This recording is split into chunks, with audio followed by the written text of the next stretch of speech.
This is a really difficult and interesting video.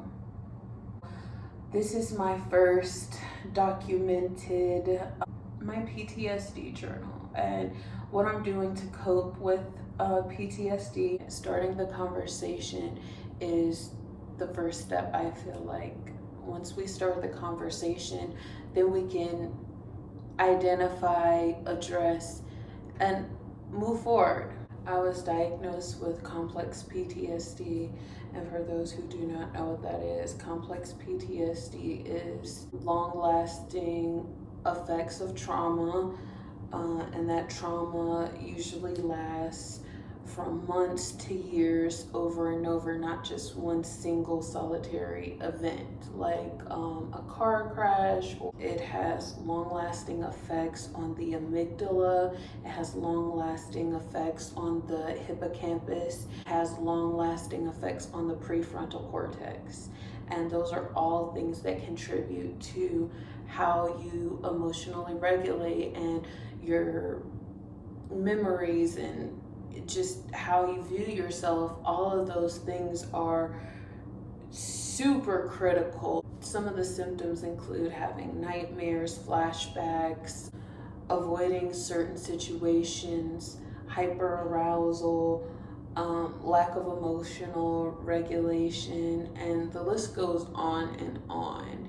And it makes it really difficult to navigate through life, especially if you don't really have balance in life, which is what I talk extensively about on my Instagram. And if you're not following me on Instagram, you should, because I talk about certain things with mental health and getting up, being active, having a balanced lifestyle with your sleep, eating, emotional, every single facet of your life, just having an emotional leveling. So when you go through ups and downs, you have a better foundation to be able to navigate through.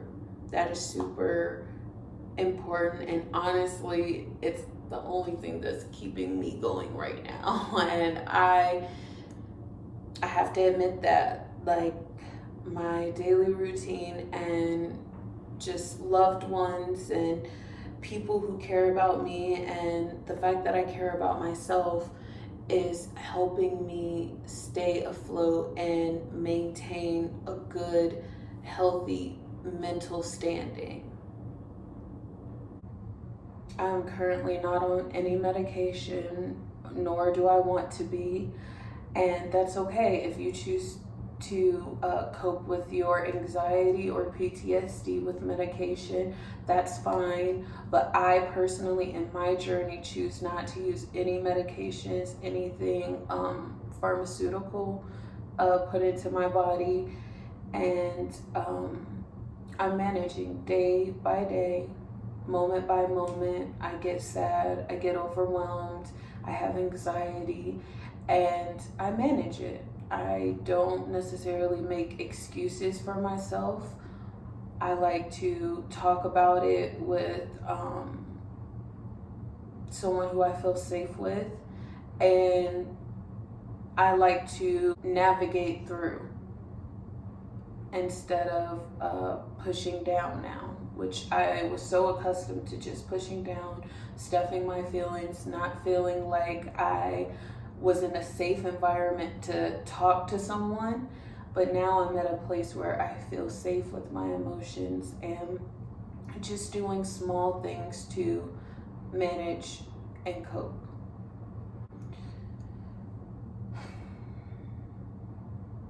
As I've stated on my story, I'm dealing with death right now. It's a very sobering thing. My mind's really just all over the place. Like, on one hand, we have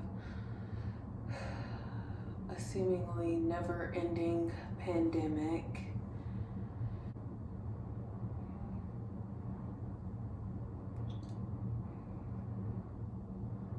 it's just a lot. Like the emotions, everything's a lot right now.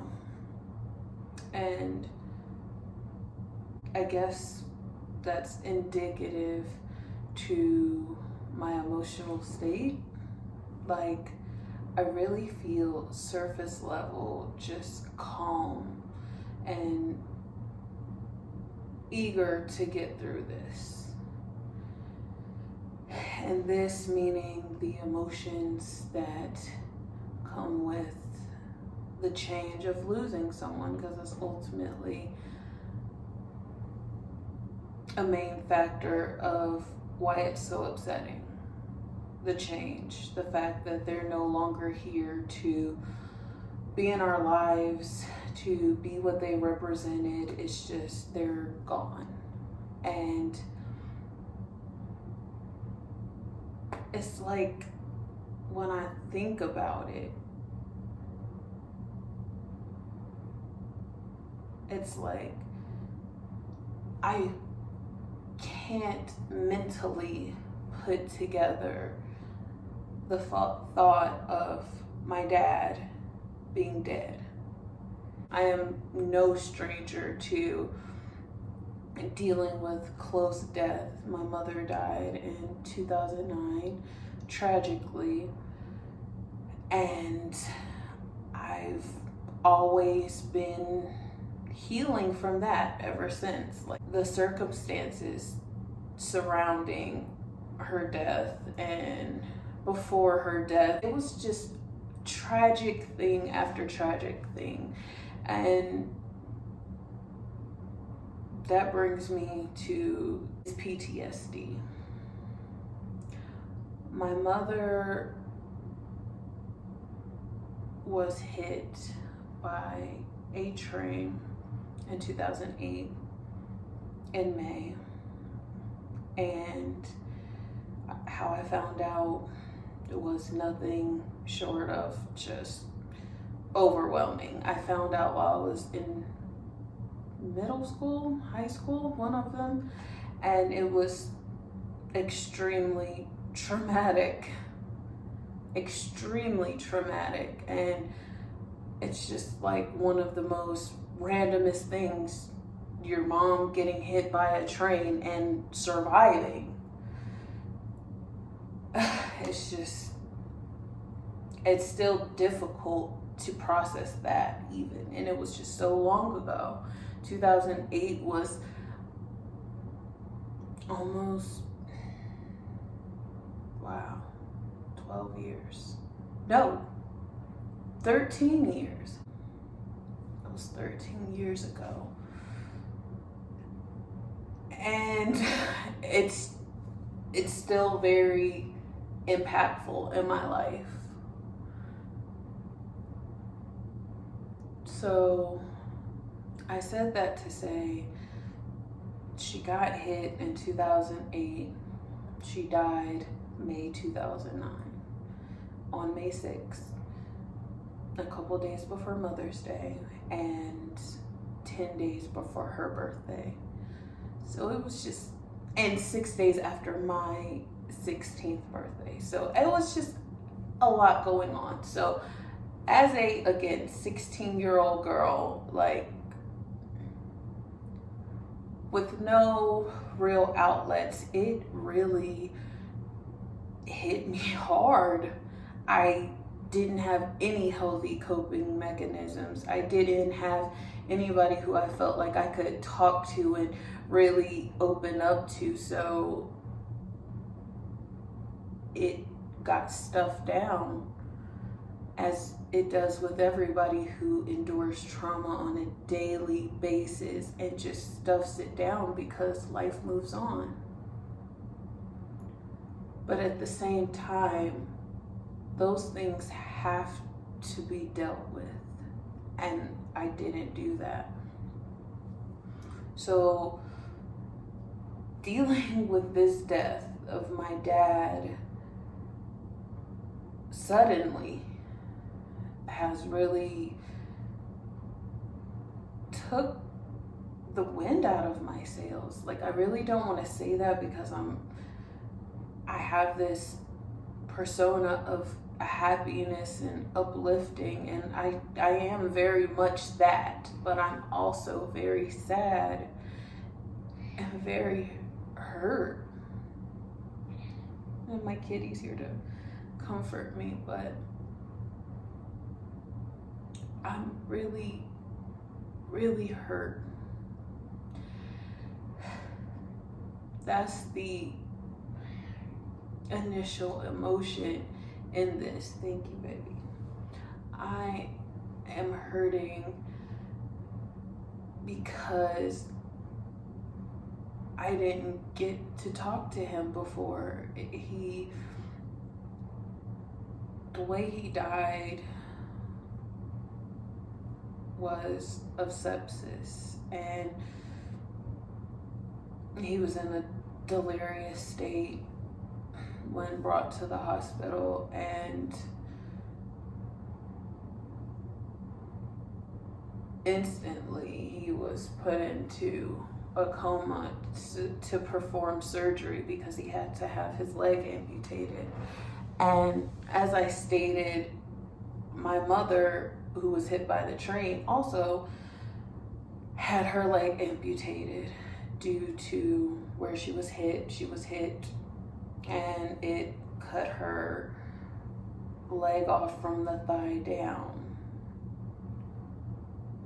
And it's almost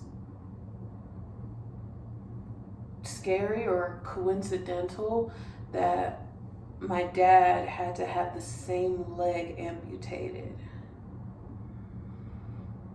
But I digress there.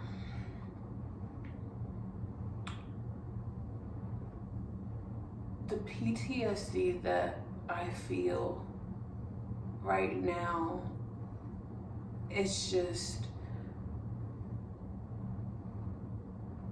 it's at an all-time high. Like, between this world crisis, my own inner crisis, the collective consciousness is feeling pain, is feeling sadness, and I just want to do my part. Yes, we're feeling the sadness, but ultimately, where do we go from here?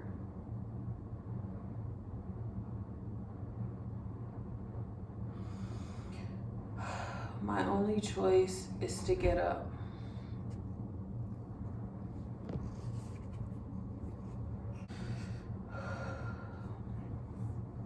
My only choice is to uplift. I can't do anything but.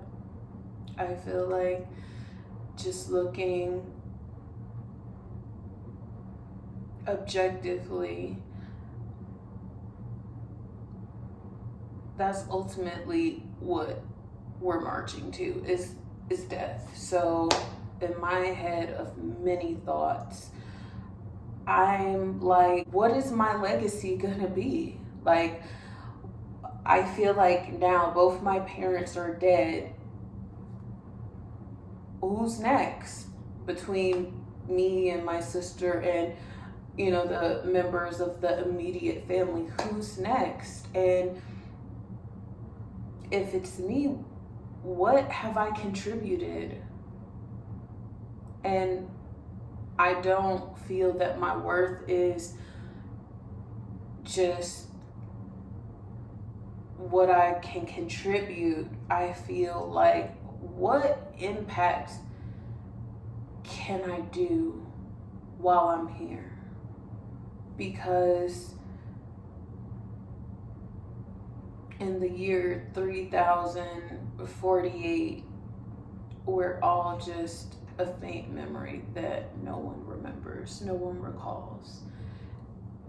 So how can I be impactful for the people who are here, my peers, my family, those who I interact with on a daily basis?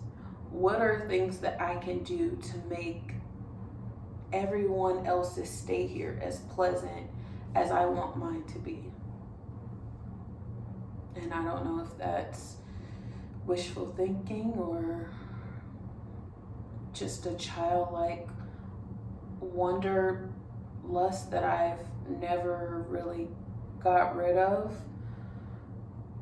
But I've seen up close what it could do for someone to make their day, and I've seen how it can impact someone on the micro scale and completely throw off the trajectory of someone's day depending on an interaction.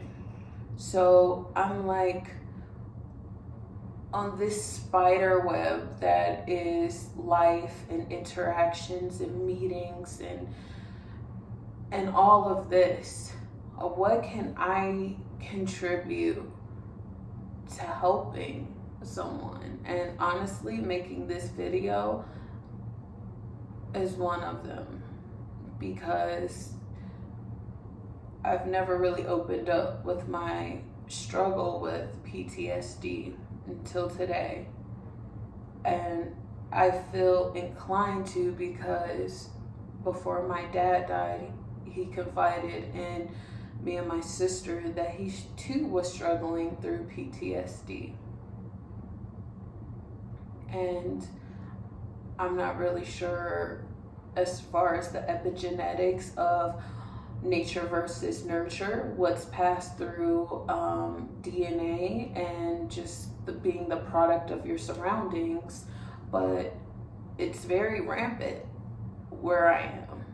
It's very rampant with those that I see, and it's not, I mean, it's talked about more now, and I'm grateful for that, but it's not talked about. It's not grappled with. It's not normalized. And people don't freely give out grace. I feel like it's so important to know that everyone that you meet is literally trying the best that they can with what they have. You may not feel it because you're in your own world. You're the protagonist of your own series, and everybody else are just filler characters. But I assure you that everyone, no matter how deplorable, is trying with what they have. And that just makes me feel like giving grace. Like, it makes me feel like being kind. It makes me feel like stepping out of myself to be there for someone else. And that's one thing that I'm looking at on the brighter side with this, is I'm very vulnerable and susceptible to energies and to how other people are feeling, because I'm literally emotionally naked right now. And it's not like me or my personality, but I just feel like it needs to be told, to give yourself grace, to give others grace, because we're all struggling here. And here's my struggle, a minuscule amount of my struggle. And if I can leave any parting words, is to just give grace, to just give kindness and acceptance just in the moment. Just in the moment, because that's all we have right now. It's just the moment. So, thank you for listening to this video. And it is going to be a series of talking about uplifting things, mindfulness things, self-care, mental health. I've always been someone to want to encourage and uplift other people, because it just feels so good to give back and to just make other people. That's all we have. Okay, so that's all that I have for this particular video. I feel a little bit better because I've kind of been putting this off. And remember, be kind and give people grace and love and be in the moment. I know it's very cliche. It is so important. If you're not following me on Instagram, you want to follow my journey updates, please go to the description box. I'll have all my social media platforms, and let's be friends. Let's hold each other accountable. Follow me, and yeah, we'll get through this. Thank you for your time watching this video, however long it is. Thank you for spending that time listening to my story, being part of my journey. I can't thank you guys enough, and for your kind words, your supportive messages. Thank you, and I'm getting through this. I am.